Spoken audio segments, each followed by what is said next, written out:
집 없는 아이. 작년 크리스마스 무렵이었다. 손자들한테만은 선물을 하고 싶어 큰 마음 먹고 L 백화점에 들렀다. 그 백화점은 집에서 가까울 뿐 아니라 셔틀버스가 집 앞을 30분마다 지나고 있어 우리 이웃들은 동네 시장에 가는 것보다 그곳으로 쇼핑을 가는 걸 더 편리하게 여기지만 나는 1년에 한두 번 가기도 며칠 전부터 별로야 한다.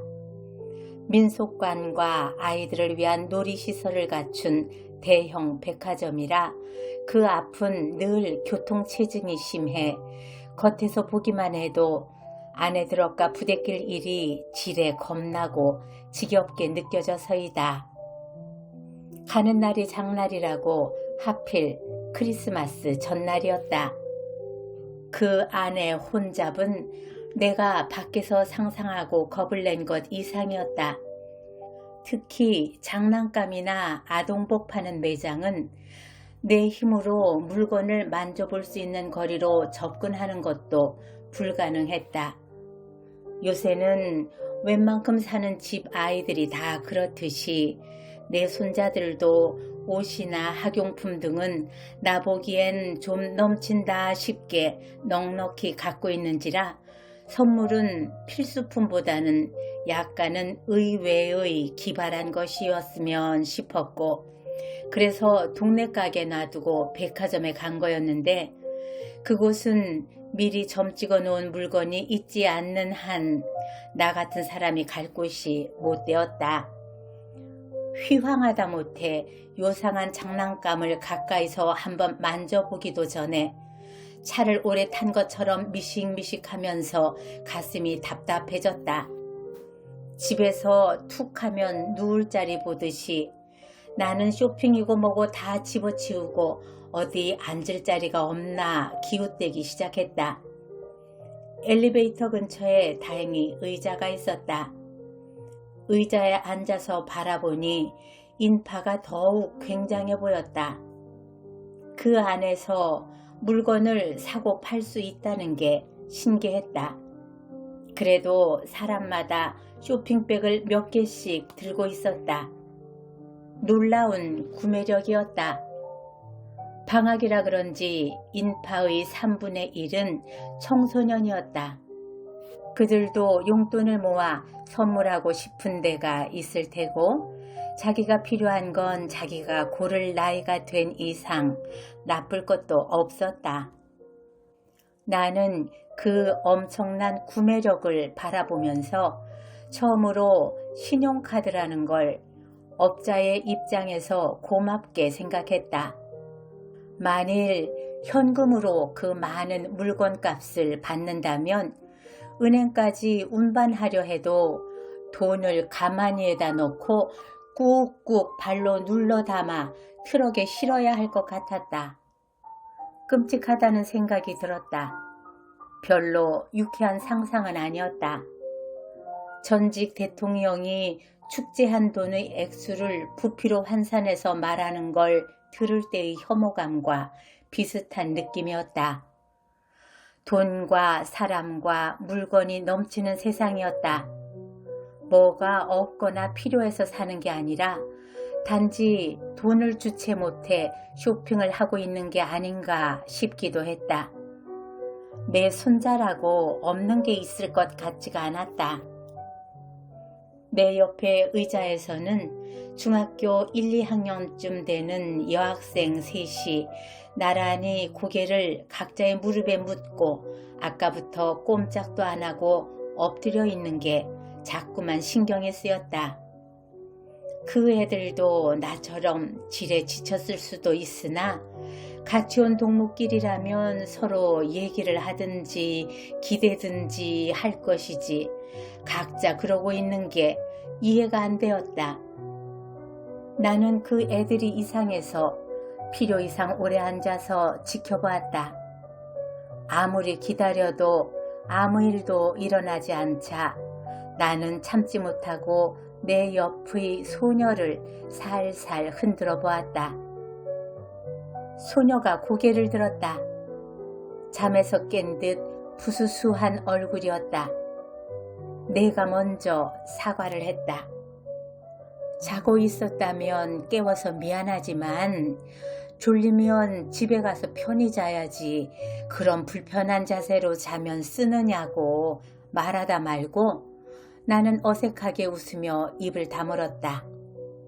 소녀는 아무 말 안 했지만 참 별걸 다 본다는 불손한 표정이 역력해서이기도 했지만 소녀에게 집이 없을지도 모른다는 생각이 느닷없이 들어서였다.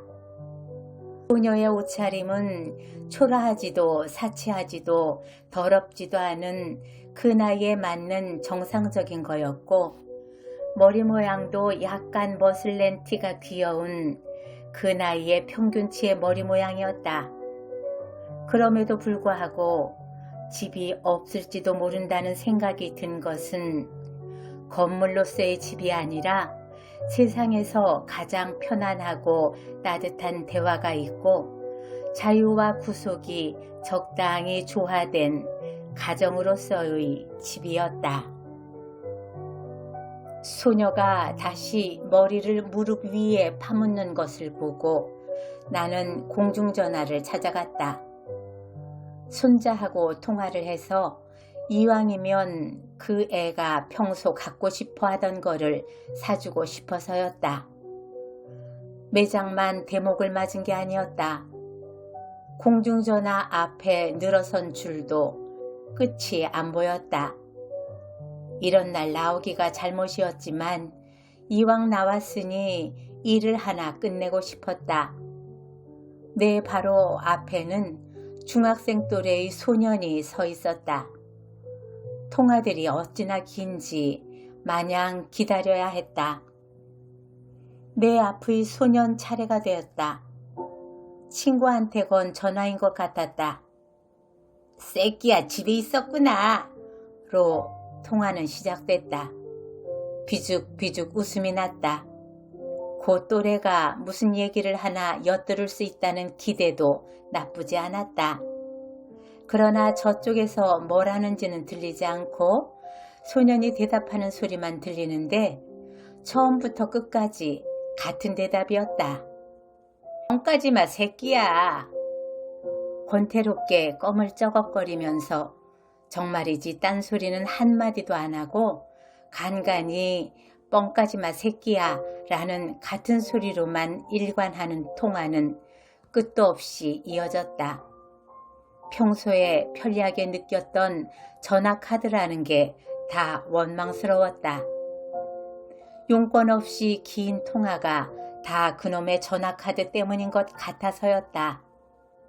어쩌면 같은 소리의 반복 때문에 더 길게 느껴졌는지도 모르겠다. 무슨 내용인지 엿들을 수만 있어도 한결 지루하지 않게 기다릴 수가 있었을 것이다.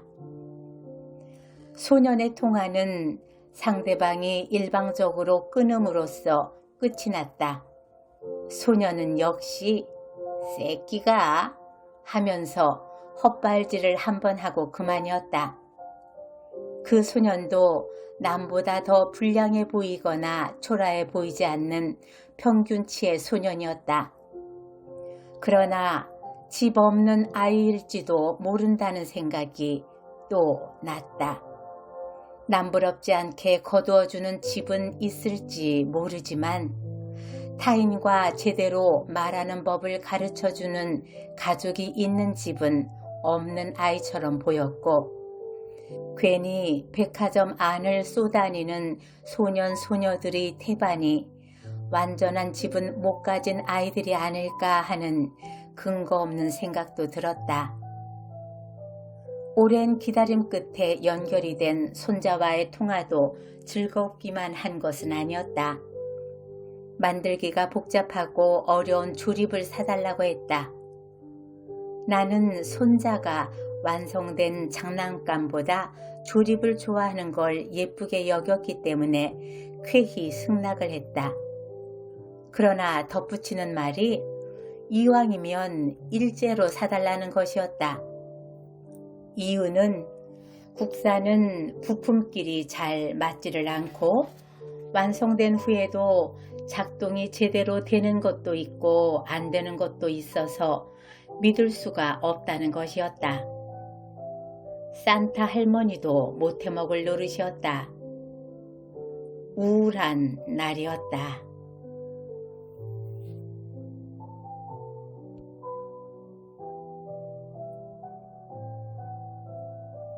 보통 사람. 남보다 아이를 많이 낳아 늘 집안이 시끌시끌하고 유쾌한 사건과 잔 근심이 그칠 날이 없었다. 늘 그렇게 살 줄만 알았더니 하나 둘 짝을 찾아 떠나기 시작하고부터는 불과 몇 년 사이에 식구가 허룩하게 줄고 슬아가 적막하게 되었다. 자식이 제때제때 짝을 만나 부모 곁을 떠나는 것도 큰 복이라고 위로해주는 사람도 있지만 식구가 드는 건 몰라도 나는 건 안다고 문득문득 허전하고 저녁 밥상머리에서 꼭 누가 더 들어올 사람이 있는 것처럼 멍하니 기다리기도 한다. 딸 애들이 한창 혼기에 있을 땐 어떤 사위를 얻고 싶느냐고 묻는 사람도 있었고 친구들끼리 모여도 화제는 주로 시집 보낼 걱정이었다. 큰 욕심은 처음부터 안 부렸다. 보통 사람이면 족하다고 생각했다. 그러나 말이 쉬워 보통 사람이지 보통 사람의 조건을 구체적으로 대라면 그때부터 차츰 어려워지기 시작한다. 우선 생활 정도는 우리 정도로 잡았다.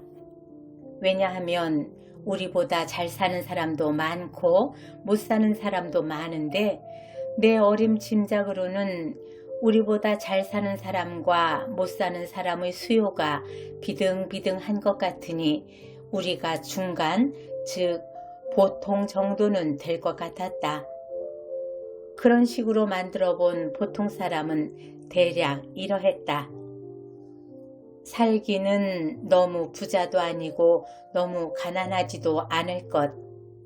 식구끼리는 화목하되 가끔 의견 충돌쯤 있어도 무방함.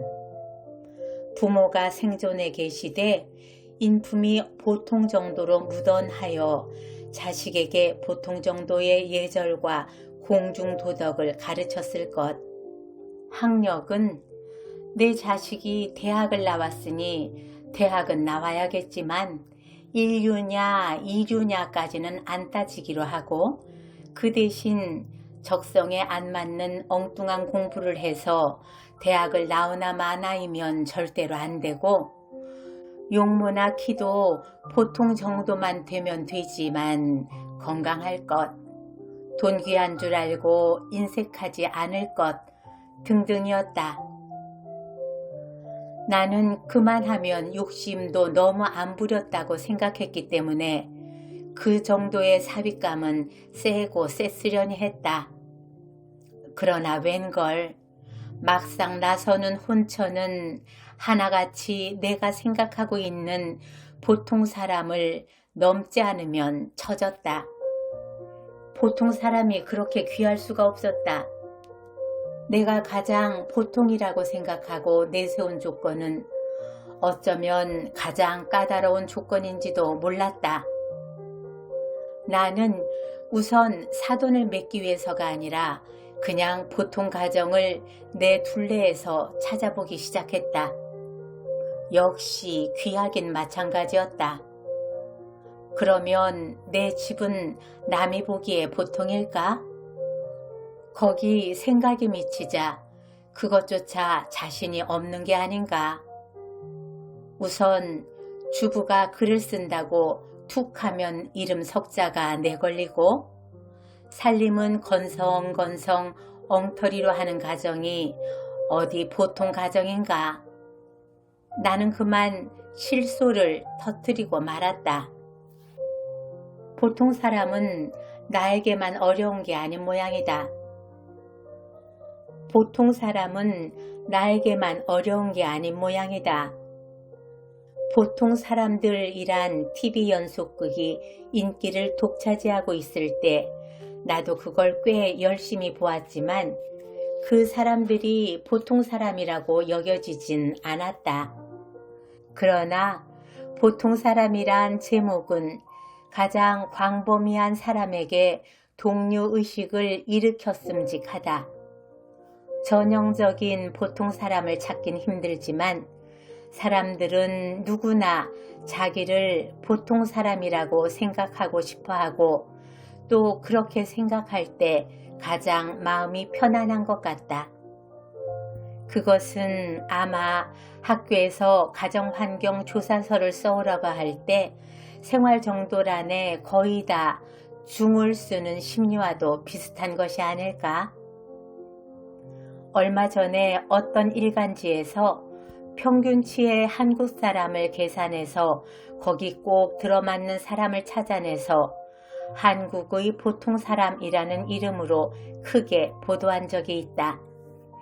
나는 그가 크게 웃고 있는 낙천적이고 건강한 얼굴을 보고 내가 오랫동안 찾고 있는 사람을 만난 것 같은 반가움과 친숙함을 느꼈다. 그러나 그가 갖춘 보통 사람의 조건은 내가 생각하고 있는 보통 사람의 조건하곤 얼토당토 않은 것이었다. 그의 생활 정도나 학벌은 내가 생각하고 있는 보통 사람을 훨씬 밑돌았지만 그는 보통 이상 날카로운 사회적 안목과 비판 정신을 가지고 있었다. 그가 보통 사람다운 점이 딱 하나 있다면 그것은 큰 욕심 안 부리고 열심히 노력해서 지금보다 좀 더 잘 살고 자식은 자기보다 더 많이 가르치고 싶다는 건전하고 소박한 꿈이었다. 그러나 한편 냉정히 생각해보면 큰 욕심 안 부리고 노력한 것만큼만 잘 살아보겠다는 게 과연 보통 사람의 경지일까? 보통 사람이란 좌절한 욕망을 한 장의 올림픽 복권에 걸고 일주일 동안 행복하고 허황한 꿈을 꾸는 사람이 아닐까? 보통 사람의 숨은 허욕이 없다면 주택 복권이나 올림픽 복권이 그렇게 큰 이익을 올릴 수는 없을 것이다. 이 풍진 세상에서 노력한 것만큼만 잘 살기를 바라고 딴 욕심이 없다면 그건 보통 사람을 훨씬 넘은 성인의 경지다. 그럼 진짜 보통 사람은 어디 있는 것일까? 과연 있기는 있는 것일까? 보통 사람이란 평균 점수처럼 어떤 집단을 대표하고 싶어하는 가공의 숫자일 뿐 실제로 존재하는 것은 아닐지도 모른다. 크게는 안 바라요. 그저 보통 사람이면 돼요. 가장 겸손한 척, 가장 욕심 없는 척 이렇게 말했지만 실은 얼마나 큰 욕심을 부렸었는지 모른다. 욕심 안 부린다는 말처럼 앙큼한 위선은 없다는 것도 내 경험으로 알 것 같다. 아마 나의 가장 평범한 것 같으면서도 가장 까다로운 조건만 내세워 자식들의 배우자를 골랐더라면 생전 시집장가 못 보냈을지도 모른다. 다행히 제 마음에 드는 짝을 제각기 찾아내서 부모의 승낙을 받고 슬하를 떠났으니 큰 효도를 한 셈이다. 아직도 보내야 할 자식이 남아있긴 하지만 보통 사람을 찾는 일은 그만두기로 한 지 오래다. 32이 되도록 시집을 안 가고 있는 딸을 둔 내 친구는 보는 사람마다 붙들고 중매서라고 조르는 버릇이 있다. 바지만 입었으면 돼. 그게 내 친구의 사윗감에 대한 간단 명료한 조건이다. 그러나 32살 먹은 그 처녀는 치마 입은 총각이나 나타나면 시집을 갈까, 바지 입은 총각들한테는 흥미 없다는 낙천주의자다. 나는 그렇게 초조해하는 친구보다 그의 딸의 느긋한 여유가 한결 보기 좋아서 친구한테 그 애는 결혼 안 해도 얼마든지 행복할 수 있는 애니 제발 좀 내버려 두라고 충고 비슷한 말을 한 적이 있다. 그 친구는 벌컥 화를 내면서 보통 사람들이 다 하는 사람 노릇도 못하고 나서 행복, 불행이 어디 있느냐는 것이었다. 그렇담 내 친구는 행, 불행 이전의 최소한 사람 노릇을 보통 사람의 전형으로 삼고 있다고도 볼 수 있다. 내가 생각하고 있는 보통 사람과도 신문사에서 뽑은 보통 사람과도 다른 또 하나의 보통 사람이었다. 내가 좋아하는 보통 사람의 실체를 파악하기가 점점 더 어려워진다. 이러다가는 내가 보통 사람을 좋아한다는 게 정말인지조차 의심스러워진다. 모르겠다. 지금 누가 나에게 보통 사람이 누구냐고 묻는다면 이마에 뿔만 안 달리면 다 보통 사람이라고 대답하겠다.